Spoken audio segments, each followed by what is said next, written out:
샬롬 로즈 읽어주는 제입니다. 오늘은 6월 28일 금요일 로중입니다. 내 마음이 주님을 의지하고 나는 도움을 받았습니다. 지금 내 마음은 기쁘고 나는 내 노래로 그에게 감사드릴 것입니다. 시편 28편 7절. 그러므로 예수를 통해 하나님께 항상 찬미의 제사를 드립시다. 이것이 그의 이름을 고백하는 입술들의 열매입니다. 히브리서 13장 15절. 주님과 함께 기뻐하는 하루 보내세요. 샬롬 하울람. 여러분, 예수를 믿는다는 게 어떤 의미일까요? 우리는 이거를 굉장히 신비적이고 관념적인 걸로 이해해 왔어요. 믿는다는 내 확신, 정말 내가 확실히 믿느냐 안 믿느냐, 그건 나랑 하나님만 안다, 이런 류로 믿음을 이야기를 했습니다. 근데 오늘 히브리서는 그 믿음의 실체에 대해 이야기하고 있어요. 오늘 가르침의 본문, 그러므로 예수를 통해 하나님께 항상 찬미의 제사를 드립시다. 이것이 그의 이름을 고백하는 입술의 열매입니다. 라고 기록되어 있잖아요. 근데 이 한 절로는 이게 무슨 말인지 모르니까 전후 맥락을 살피면서 히브리서 13장을 읽어봐야 됩니다. 이 얘기는 어떤 배경에서 나왔냐 하면요, 9절을 보면 이상한 교훈에 끌려다니지 마십시오.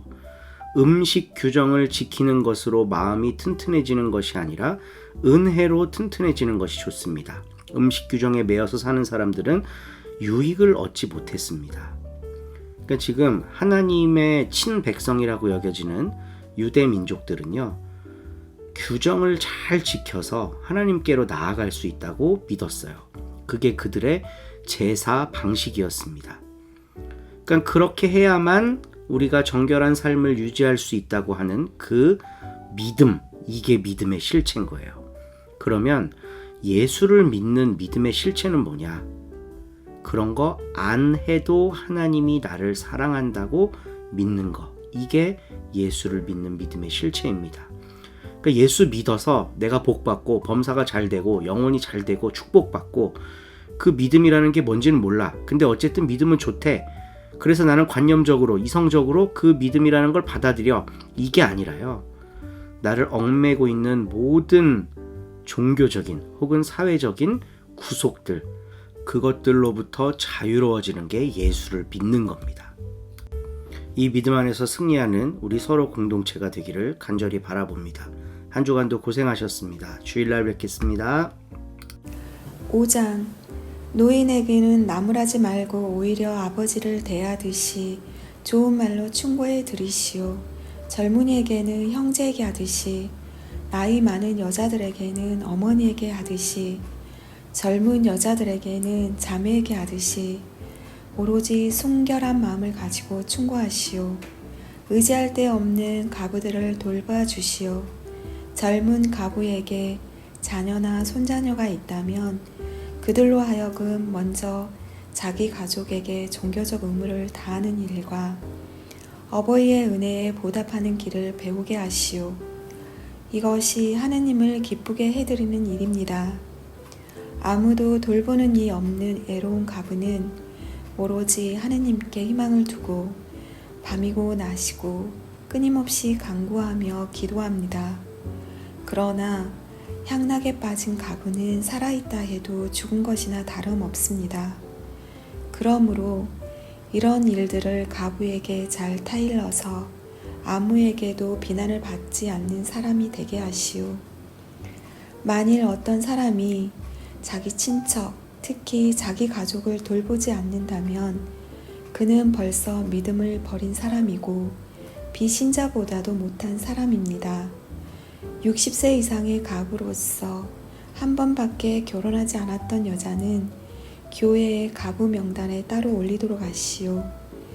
이 경우 그 가부는 착한 행실로서 사람들의 인정을 받는 여자이어야 합니다. 자녀를 잘 기르고 나그네를 후대하고 성도들의 발을 씻어주고 어려움을 당한 사람들을 도와주고 온갖 선행에 몸을 바친 여자라야 합니다. 젊은 가부들은 그 명단에 올려주지 마시오. 그들은 그리스도를 저버리고 정욕에 이끌릴 때에 다시 결혼할 마음이 생기게 되고, 따라서 그리스도께 헌신하겠다던 처음의 약속을 깨뜨리게 될 것입니다. 그러면 사람들의 비난을 받게 될 것입니다. 또한 그들은 이 집 저 집 돌아다니면서 시간을 낭비하는 버릇을 익힐 뿐만 아니라 수다나 떨고 남의 일에 참견하고 해서는 안 될 말을 합니다. 그러므로 젊은 가부들은 재혼하여 자녀를 낳고 가정을 다스리기를 바랍니다. 그래야 반대자에게 조금도 비방거리가 되지 않을 것입니다. 이미 젊은 가부 몇 사람은 탈선해서 사탄을 따라갔습니다.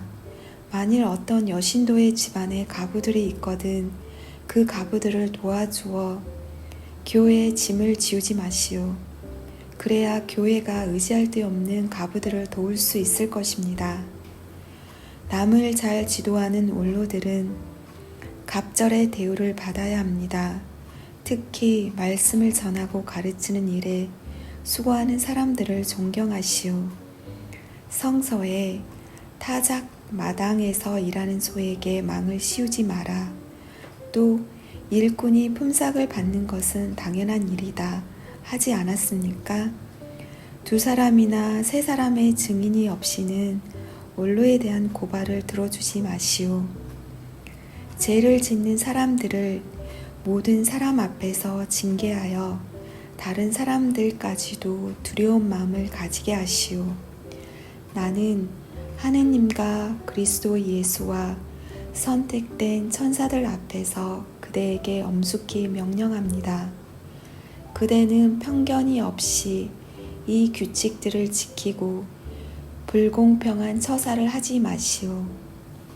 그대는 누구를 막론하고 너무 서둘러서 안수해주는 일이 없도록 하시오. 그리고 남의 죄에 대한 책임을 뒤집어 쓰지 말고 자신의 결백을 지키시오. 이제는 물만 마시지 말고 위장을 위해서나 자주 앓는 그대의 병을 위해서 포도주를 좀 마시도록 하시오.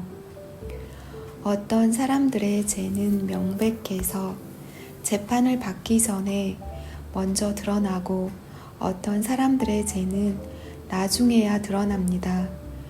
이와 마찬가지로 착한 행실도 저절로 드러나게 마련이고 당장에는 드러나지 않더라도 언젠가는 드러나게 마련입니다. 아멘.